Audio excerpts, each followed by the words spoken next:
I will answer assuming you mean Stoicism the philosophy, as this would be a strange question to ask about Stoicism the characteristic. Stoicism is relevant in modern society because, despite its ancient origins, it remains a worthwhile system of ethics, capable of guiding one's actions quite well in the modern day, at least in my opinion. The short version is, a person who follows Stoic ethics well will tend towards being both happy and good for those around them, an ideal situation, as I see it. Longer version. Stoic ethics are fairly broad, not a precise rulebook, which means they're fairly versatile across time and space. Notable aspects include, based on Marcus Aurelius' Meditations, one of, if not the most important work on Stoicism. Endurance of labor, good work ethic, active pursuit of an objective understanding of the world, making decisions based on reason, not emotion or impulse, unselfish behavior, willing acceptance of the unchangeable, complaining about it isn't going to help, a tempered approach to interaction, not forcing things on other people, a cheerful approach to life, in both the good and the bad parts, achieved by, not worrying about that which can't be changed, emphasizing internal, rather than external, rewards, take pleasure in acting with virtue, not in material rewards or fame. Unlike such external factors, you can always control your own actions, meaning that if a virtuous life is all you want, you can always achieve that, regardless of anything that happens to you. This is all broadly informed by the core Stoic virtues: wisdom, justice, fortitude, courage, temperance. So let's suppose we have someone living by these guidelines. What's the result going to be for them?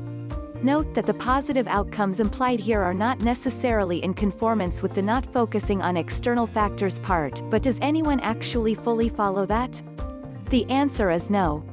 They will be best able to make reasonable, well-informed decisions about the world, by focusing on objectively understanding reality and making decisions on the basis of reason. This will stand them in good stead for making wise choices. By avoiding selfishness and working hard, others will value their assistance and as such will be more likely to help them out in turn.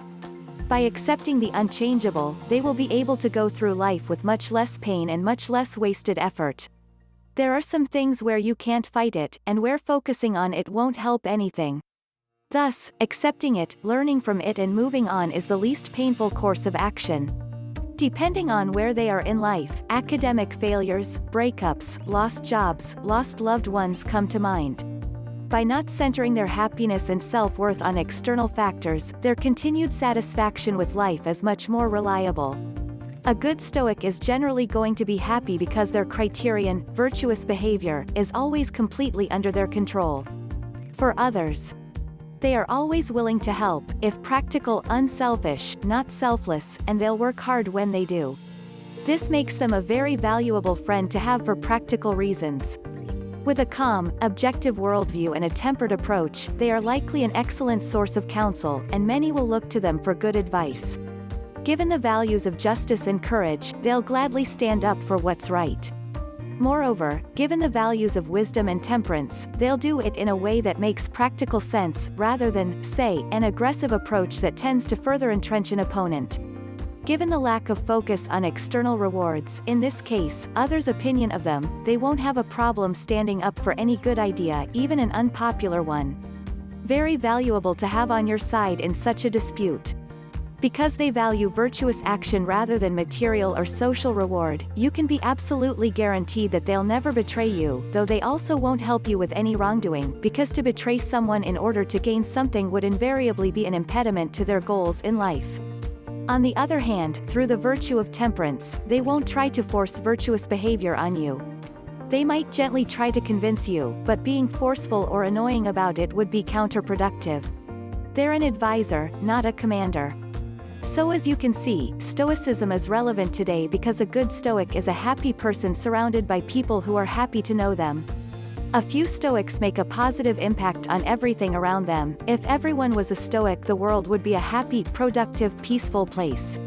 In a practical sense, it is rather irrelevant now, since the philosophers would oftenly know more advanced and systematic theories of ethics, and the rest of the people just simply don't know about it.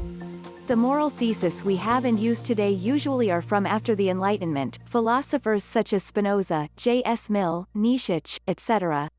There are similarities between Stoic ideas and many modern ideas. And you can very well argue that some of the thoughts today actually came from the Stoicists and other schools of philosophy at the time. That's why the Renaissance is called the Renaissance.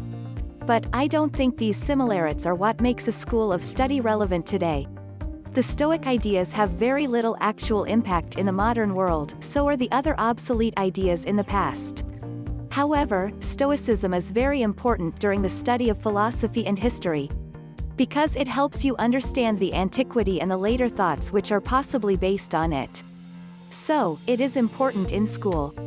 It is very relevant. Stoicism is a branch of practical philosophy, one that you directly apply to your own life. The key tenets of Stoicism are forging your resilience and inner citadel as a human being. It is up to you and your will how you react to the events of life. Complaining and moaning about misfortunes makes you an obstacle to the workings of nature and fate. Stoicism makes you solely responsible for reactions and meanings you imply on things. Another thing is the meaning of living according to nature, and Stoics understand nature in a broader sense. While reading Marcus Aurelius or Chrysippus, you get to know that by nature they understand the reliance on human reason which connects us to understanding the laws of the universe, which they consider an active substance, reason or God. That means to judge your impressions correctly, and in order to do that, you need knowledge. Hence that is why Stoics also equate knowledge with virtue. To exercise knowledge, or wisdom, as a Stoic sage, is to exercise virtue. And for Stoics virtue is the same as happiness, since, for example, doing good things, by suffering a little in the short term, is considered greater good, but doing bad things, desires and cravings, while experiencing a temporary state of good is bad.